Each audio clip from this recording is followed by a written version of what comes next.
Deus abençoe o evangelíssimo Ezequiel. A gente tem essa liberdade, né? A gente está sempre um ajudando o outro, assim, né? Assim será a nossa comunhão até Jesus voltar. Glória a Deus. Novamente cumprimento a igreja com a paz do Senhor Jesus. Você que tem a sua Bíblia, você vem em breve. Livro de 1 Reis. Livro de 1 Reis, no seu capítulo de número 8, 17, versículo de número 8, amém? Livro de 1 Reis, capítulo de número 17, a partir do versículo de número 8. Glória a Deus. Eu estava ali no lugar, o irmão já adiantou aqui que ele devolveu a responsabilidade aqui para trazer a palavra. Procurei uma caneta para escrever algo ali, mas consegui a caneta, mas escrevi só 3 palavras aqui, mas deixa para lá.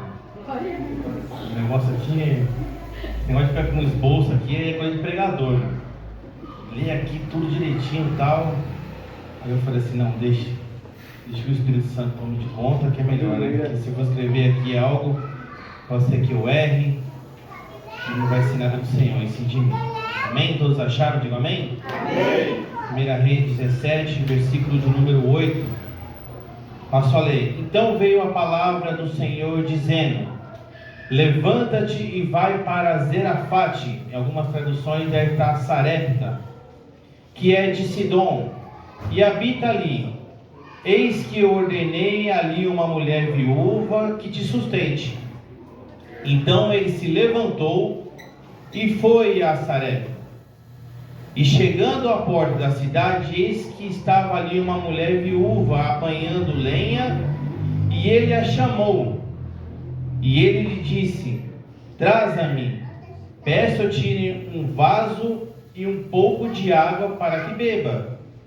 E indo ela buscar, ele a chamou e disse: traze-me agora também um bocado de pão da tua mão. Porém ela disse: vive o Senhor teu Deus, aleluia, que nem um bolo tenho, senão somente um punhado de farinha numa panela e um pouco de azeite numa botija. E vês aqui, apanhei 2 gravetos e vou preparar para mim e para o meu filho, para que comamos e morramos. E Elias lhe disse: não temas, vai e faz conforme a tua palavra, porém faz disso primeiro para mim um bolo pequeno e traze-me-o para fora, depois fará para ti teu filho. Versículo de número 14. Porque assim diz o Senhor Deus de Israel: a farinha da panela não se acabará, e o azeite da botija não faltará, até o dia que o Senhor dê chuva sobre a terra. Amém? Os irmãos podem sentar glorificando, exaltando o nome do Santo do Senhor. Glória a Deus. Aqui em 1 Reis, capítulo 17, versículo 8, até do primeiro em diante, os irmãos já conhecem bem esta passagem. Fala de um homem por nome de Elias, um profeta que profetizou ali contra aqueles que eram contra, lógico, né, ao Senhor. Os irmãos já ouviram falar muito devem ter ouvido falar em vídeos, pregações, que Elias, por ser um grande homem de Deus, não sei se naquela época já tinha esse nome identificado como depressão, mas trazendo para os dias de hoje, pode se configurar assim, que Elias ficou deprimido. Pegou uma depressão muito forte que, se ele pudesse, ele tiraria a sua própria vida, de tanta pressão que estava sobre ele. Mas eu acho que por alguns segundos ele deve ter se esquecido que quem chamou ele não foi o rei, não foi os amigos, não foi a família, não foi o vizinho, não foi ninguém dessas pessoas aqui. Eu quero pensar assim comigo que ele pode ter esquecido que quem chamou ele foi Deus. E por um segundo ele pode ter esquecido que Deus que chamou ele. E quando Deus nos chama, tem uma responsabilidade muito grande sobre as nossas vidas. Mas a gente não pode simplesmente ficar de braço cruzado e esperar que só Deus venha agir. Nós temos que tomar iniciativa, temos que tomar como diz a palavra, proatividade, temos que tomar a frente de algumas coisas. Mas Elias, eu acho que ele ficou tão assim, esquecido que Deus que chamou ele, que ele fugiu para o lugar. No seu capítulo 17, nos primeiros versículos, vão dizer que ele ficou ali num lugar isolado, mas Deus não deixou faltar nada para Elias.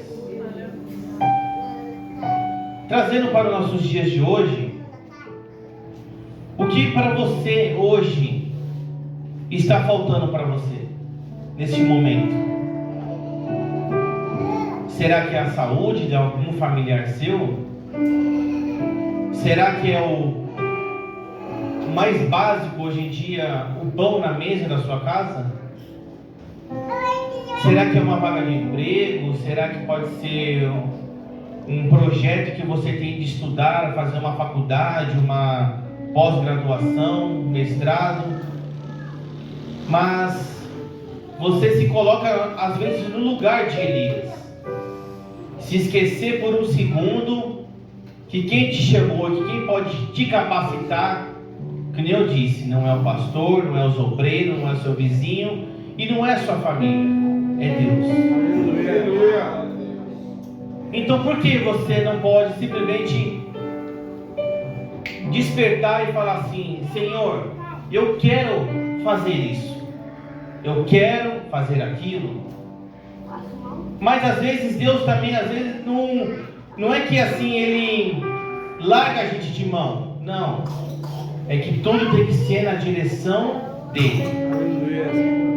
Tudo que formos fazer em nossas vidas tem que ser debaixo de muita oração. Eu e minha esposa tivemos um desejo muito grande de se tornarmos pais, e eu falei assim: calma, vamos devagar, vamos aproveitar um pouco. Nós namoramos, pulamos o noivado, mas casamos e ficamos ali um bom tempo junto ali, casados, graças a Deus, mas ainda não era o tempo ainda. E eu fiquei pensando assim: meu Deus, né? A gente é assim novo, poderia fazer muitas viagens por aí, e eu colocando aquele empecilho. Mas eu via que muitas das vezes a gente via nossos amigos, familiares chegando a sua vez, na sua bênção, e a gente não chegava. E eu não quero aqui contar um testemunho, eu quero contar assim uma breve assim que Deus fez em nossas vidas. E ali chegou um tempo que eu parei, refleti e falei assim: essa casa aqui não está muito legal assim. Precisaria de alguma coisa assim para a gente se alegrar mais. Não era um móvel, não era um eletrodoméstico, não era o carro na garagem. Nós pedimos sim um carro, mas foi a vontade de Deus que o inimigo levasse ali, mas nada daquilo ali nos abalou. Minha esposa ficou grávida a primeira vez, eu estive trabalhando. Deus fez a vontade dele, não foi necessidade naquele momento. Deus concedeu mais uma vez, mas ainda também não era o tempo do Senhor. Até que uma terceira tentativa nós conseguimos. Ali os irmãos conhecem nossa história ali um pouco, Vitor, e alegrou a nossa casa. Mas voltando agora aqui à palavra, Elias aqui ainda não estava assim, acho que tão 100% alegre também na sua vida. Faltava alguma coisa. Não era um filho, lógico, mas alguma coisa tinha que ser feita. Mas ali Deus não desamparou Elias. Deus muda todas as coisas para nos satisfazer, para nos alegrar e nos sustentar. Quem conhece ali uma ave por nome de corvo, é um animal carnívoro que você vê em filmes, ele mora em cemitério, fica naquelas regiões, se alimenta como se fosse um urubu, se alimenta de restos mortais ali. Mas o nosso Deus é tão maravilhoso que Ele proveu que os próprios corvos fossem levar alimento até Elias.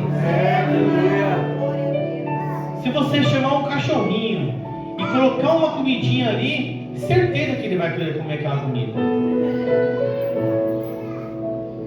Mas se você treinar ele, pode ser que ele ainda vai conseguir, ainda vai comer aquela comida, mas com muito treino.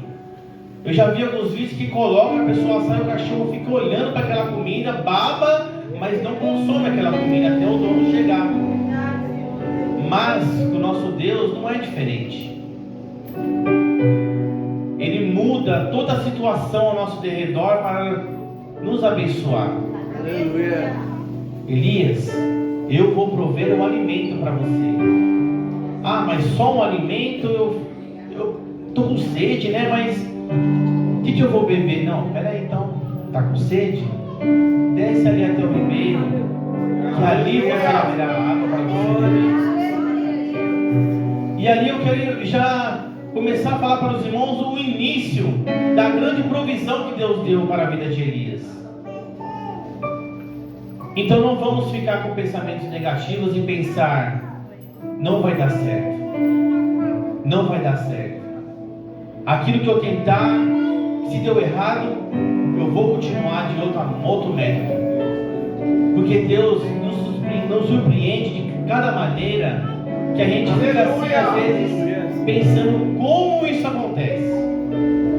E uma palavra, uma frase que eu aprendi, que milagre não se explica, se vive.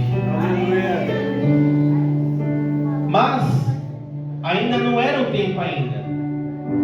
Aí vem no versículo 8 dizendo: então veio a palavra do Senhor dizendo para Elias: levanta-te, vai para Sarepta, que é de Sidom, e habita ali. Ali começa mais uma provisão.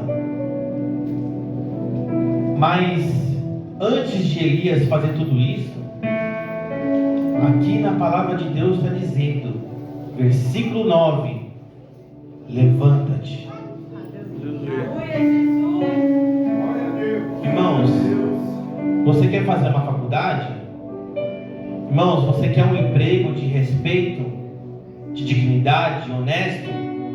Você quer uma casa, você quer um carro, você quer um filho, você quer uma bênção? Você quer os dons espirituais? Você quer ser um pregador da palavra? Com os braços cruzados, deitado, assistindo Netflix, você não vai conseguir. Mas a palavra de Deus está dizendo: levanta-te. Esse levanta-te não significa simplesmente o ato de você estar sentado e levantar, ficar em pé. Esse levanta-te, se movimenta, prossiga, siga em frente, faça por onde, procure informações, busque alternativas aonde você possa concluir o seu desejo. E Elias foi. E a palavra de Deus continua dizendo que ali terá uma mulher que vai te sustentar. Mas não era uma mulher qualquer. Não era uma mulher que tinha o seu esposo, uma família, bens materiais. Porque aos nossos olhos ele poderia pensar: eu estou aqui numa situação difícil, mas Deus está me mandando para um outro lugar. Eu vou para um lugar onde só tem riqueza. Não. Deus, que nem eu disse, Ele gosta de surpreender cada um de nós. E ali ele manda ele para uma cidade que aonde até mesmo Deus cessou a chuva. E um lugar sem água não tem plantação, não tem alimento, os animais não têm o que beber. Da onde você vai suprir a sua necessidade se não tem água? E ali Elias encontra uma mulher viúva. Então se levantou-se e foi para Sarepta. E chegando à porta da cidade, estava ali uma mulher viúva apanhando lenha. E ele a chamou e disse: traze-me, peço-te um vaso e um pouco de água para que eu beba, porque já havia sequidão naquele lugar. E indo ela buscar, porque ela já... Eu quero imaginar também que Deus já falou com aquela mulher. Ela saiu do seu momento de trabalho, recolher lenha, ouviu o profeta e vou lá buscar água. E ela foi. E o mais engraçado é que ela foi buscá-la e ele chamou e disse: traga-me água também e um bocado de pão na tua mão. Elias não estava querendo somente água, precisava do alimento. E ali a gente vê no Evangelho de João,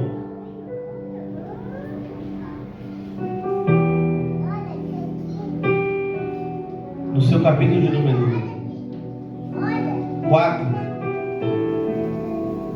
encontramos a mulher samaritana. E eu quero deixar bem frisado aqui esses dois elementos, a água e o pão. O quão é importante para nossas vidas. Porque lá em Evangelho de João, capítulo 4, uma mulher samaritana falando com Jesus, e ela sem entender como é que um homem, o Senhor Jesus, pede água a uma estrangeira. Mas Jesus fala uma frase maravilhosa: mas aquele que beber da água que eu lhe der, nunca terá sede. Porque a água que eu der não te fará nele fonte de água que salte para a vida eterna. Versículo de número 13, o anterior. Jesus respondeu e disse: qualquer que beber desta água tornará a ter sede. Água normal, filtro, poço, torneira. Se você beber essa água, você vai ter sede, normal. Mas a palavra que Deus estava dizendo aqui, Jesus estava dizendo para aquela mulher, que aquele que beber da água de Jesus, aleluia, jamais terá sede. Porque o nosso Jesus é a própria água, a fonte de água viva.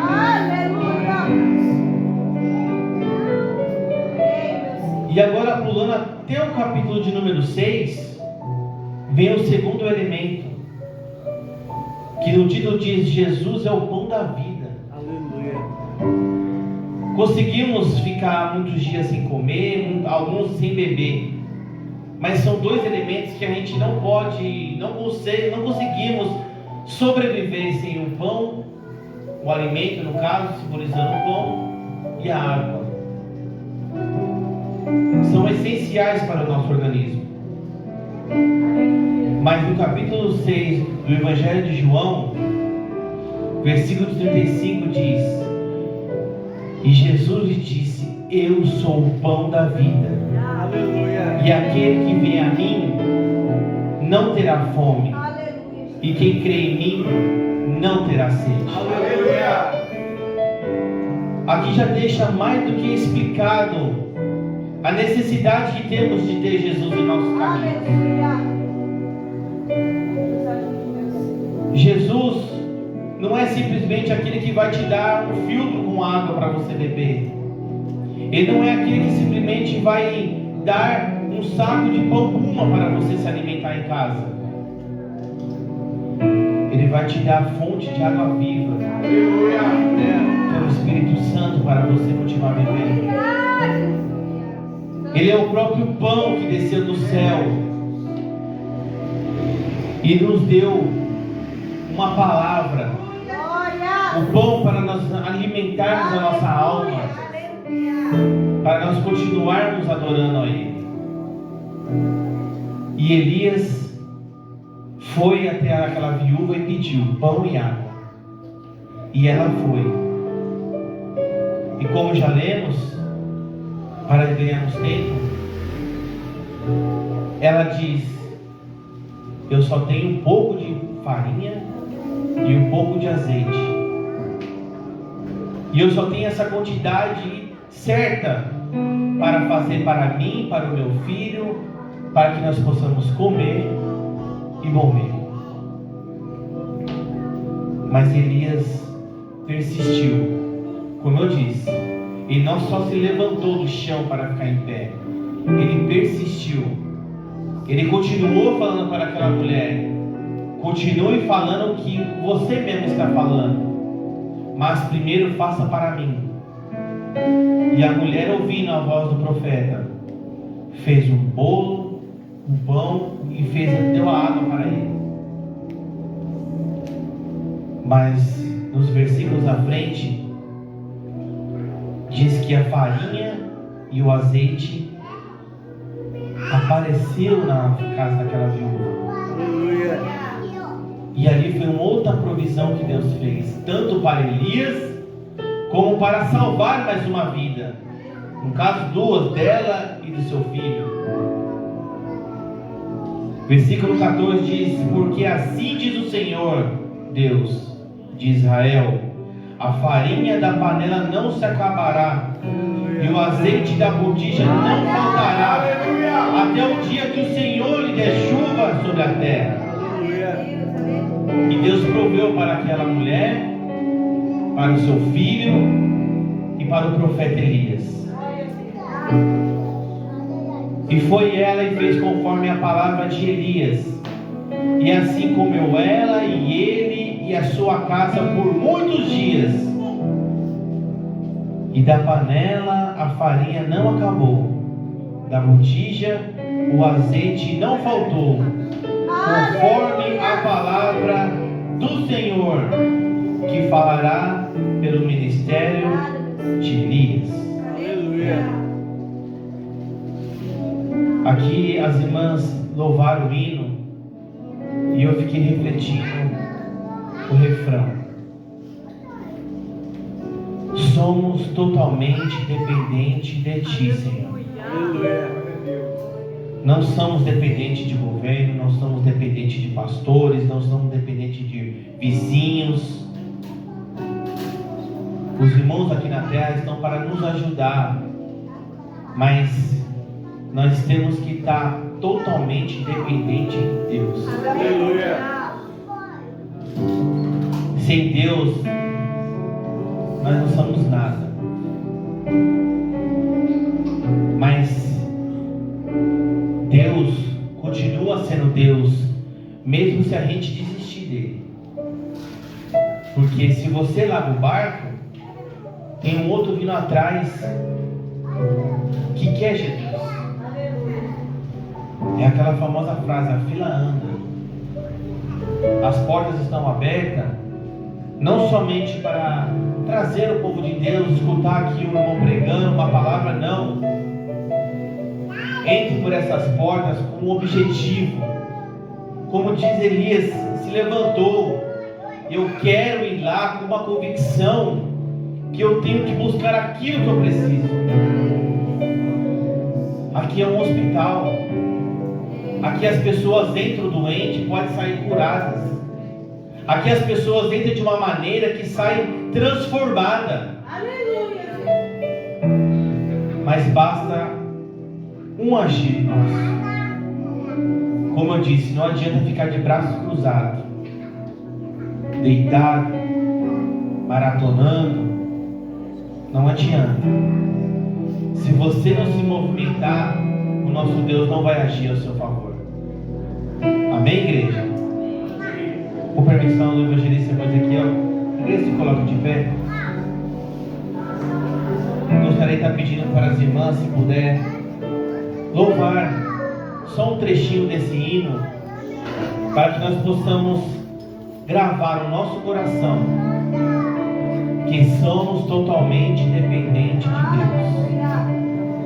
Assim como Elias ficou com medo, depressão, assustado, porque ele foi perseguido para também ser morto,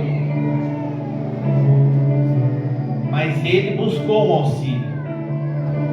E hoje você veio aqui, largou tudo que você tinha para fazer na sua casa, você veio buscar auxílio também. Eu, da minha parte, eu não posso te ajudar, a não ser orando por você. Mas aquele que provê a água, aquele que provê o pão, aquele que provê o livramento, está entre nós aqui neste momento. E só quer que você faça assim para Ele, ó. Abrace para receber a porção que Deus tem para você nessa noite. Amém? Louve a Deus, irmão. Eu não ando em mim mesmo, me repassa se preciso for. Estou em tuas mãos, Senhor. Sou vaso, és oleiro, me deixa por inteiro, eternamente dependente de ti, Senhor.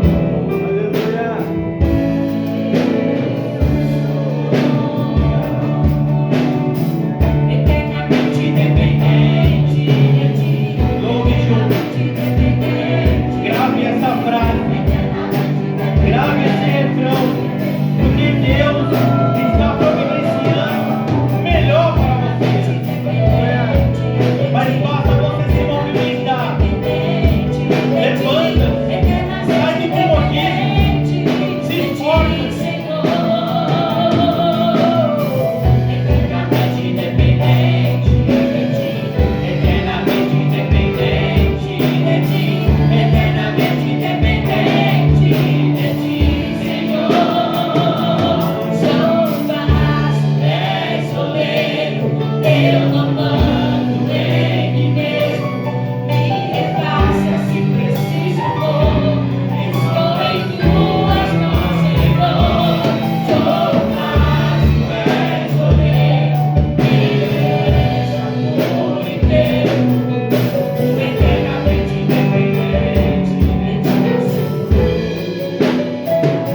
Totalmente dependente de ti. Coloque os seus projetos nas mãos do Senhor. Eu não sei o que você está precisando nesse momento, mas coloque nas mãos do Senhor, porque Ele é o provedor. E creia que somente você tem que ser dependente de ti. Mas que essa frase jamais se esqueça: eternamente dependente de ti, Senhor. E faça a tua vontade, não a nossa.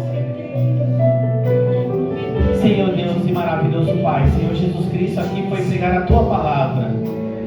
Simples, Senhor Jesus, mas que o Senhor colocou ao meu coração para trazer para a igreja, que temos que nos movimentar, não somente ficar guardado, ficar com medo como Elias ficou. Elias teve medo porque é um ser humano. Temos medo porque somos ser humanos. Mas somos totalmente dependentes de Ti, para que nós jamais possamos esquecer que é o Senhor que pode prover o pão de cada dia, é o Senhor que pode prover a água para nós nos sustentar. E os nossos projetos, Senhor, estão nas Tuas mãos. Entregamos a Ti nesta noite, Pai, mas que o Senhor venha fazer a Tua vontade, não a nossa. E a Ti, Senhor, eu entrego as minhas aflições, os meus desejos, os meus medos, as minhas preocupações. Porque se não é um projeto, se não é um algo físico que eu preciso, tire o medo, tire a aflição, tire a preocupação, tire tudo aquilo que não é de teu agrado, Pai, porque nós cremos que o Senhor é um Deus de provisão. E se nós cremos na tua palavra que foi pregada, assim como a desta viúva, não faltou azeite, não faltou farinha na panela, nós cremos também que conosco não será diferente. O Senhor irá prover aquilo que está no desejo do nosso coração. Amém? Aplauda o Senhor que é digno de honra.